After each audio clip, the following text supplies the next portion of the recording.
It's interesting that in the United States right now, acknowledging racism is actually not even allowed in certain states.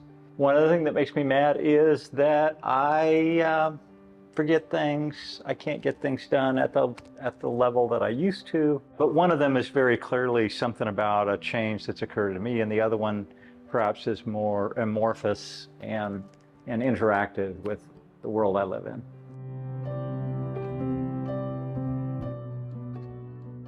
I'm a mindfulness teacher and a mindfulness practitioner, and mindfulness is not a spectator sport. It is a participant sport. And so what I'd like to do is a mindfulness exercise around compassion around these issues. And I've done a fair amount of that in the College of Medicine, in the College of Nursing. So mindfulness has really been core to who I am and what I do. We're going to do a little mindfulness practice, and I brought a book called Mindful of Race. I invite you, because it's going to be boring to watch me, to, if you feel comfortable doing so, close your eyes.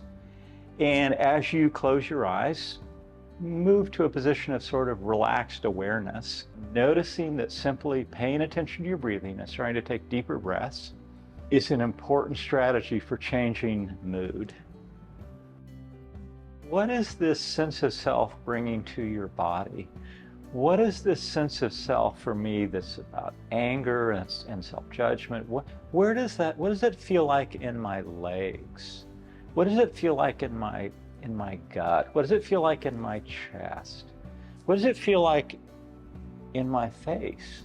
Right? This sense of anger and incompetence and self-judgment. Bring to mind some aspect of yourself that is vulnerable, that you want to bring some compassion to, and allow that to rest both in your body and in your mind.